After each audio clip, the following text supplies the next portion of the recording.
we're talking about the stopping and starting today with the calves. I want to make sure that the judges always give clear signals to the exhibitors, so we'll be making our hands motions very visible, very slowly, giving a chance everyone in the ring, if there's calves behind you, you're actually going to turn and make sure that everyone can see your motions for the stop signal. Same going with the, you've looked at the calves, you have an appraisal of them, the showman. You're going to then make nice visible motions that you're going to move those calves again in the ring. So then they'll start moving at that point.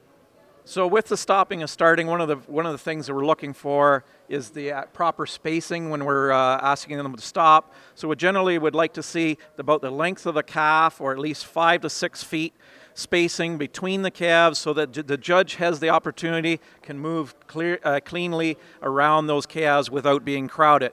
Of course, the exhibitor should never be interfering with the calf ahead of them as well, so that's good sportsmanship that we're looking for in the spacing of the class when we've asked them to stop. Or in motion, we don't want to see crowding. It will depend a little bit on the size of the class, how many are in the ring.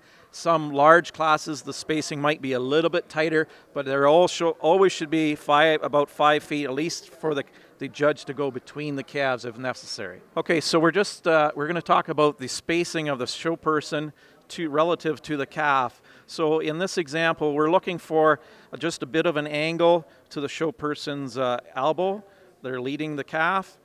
We're also looking at the head carriage of the calf. We want the head of the calf high, but we want the nose down. So if we're looking at the calf, we want to see a nice angle, just a little higher on her head there, nice angle to the backbone of the calf, but we also want the head angled down like that.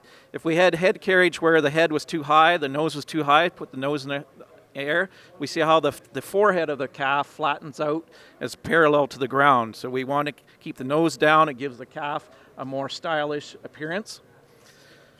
Back to the separation of the calf, we want to avoid, so this would be a situation where this leads person is too far from the calf. You can see the elbow here is very straight because she's got a straight arm distance from the calf. This is the type of show person that would tire after a whole day of showing like this, get very tired, also doesn't have quite the control to the calf.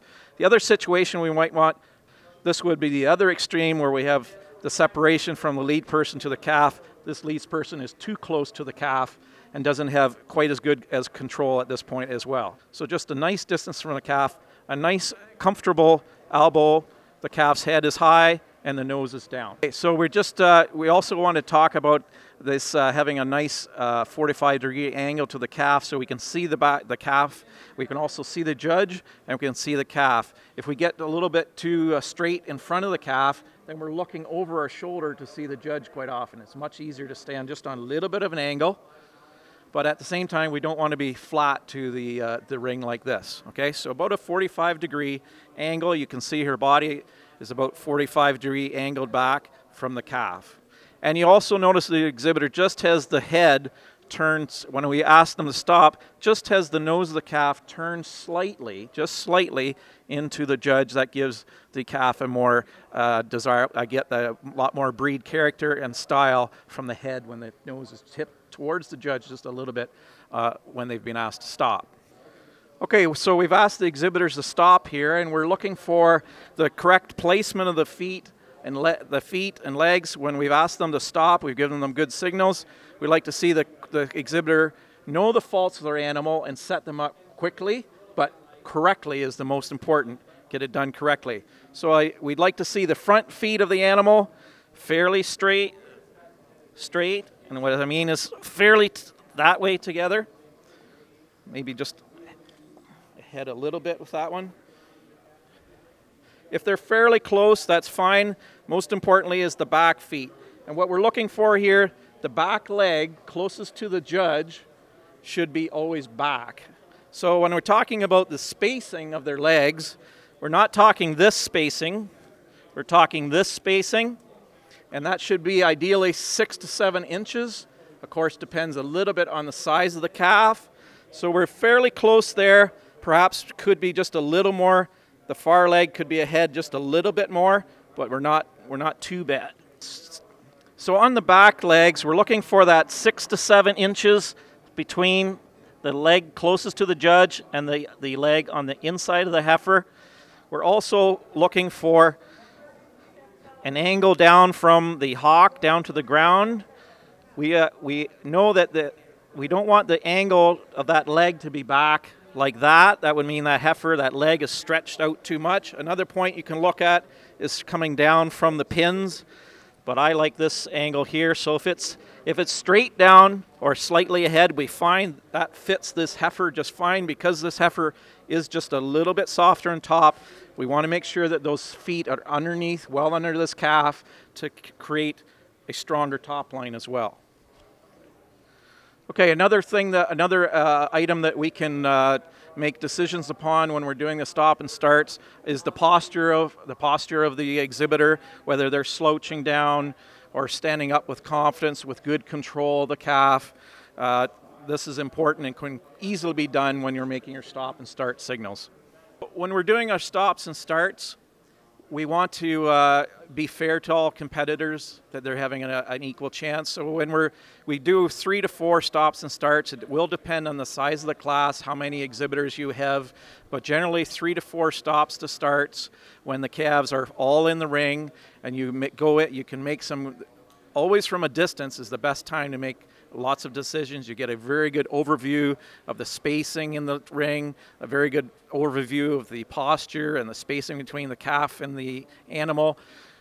The other thing we want to remember is the spacing of the animal from, say, if you're in an arena, the spacing of the animal from the wall of the arena and the spacing of the animal to the judge. So we would ideally like to see all animals 6 to 7 feet off a wall, unless the ringman has told you to go closer in a large class, so that the judge can always easily walk around the animal on this other side and has room to work behind this animal, between this animal and a wall. Likewise, if there was one exhibitor 6 to 7 feet into the ring towards the judge, and all others are out there and they are properly spaced from the wall, that show person is actually grandstanding or trying to draw too much attention to their position in the ring. So that spacing between the wall, between the judge, is also part of the stops and starts and in the ring.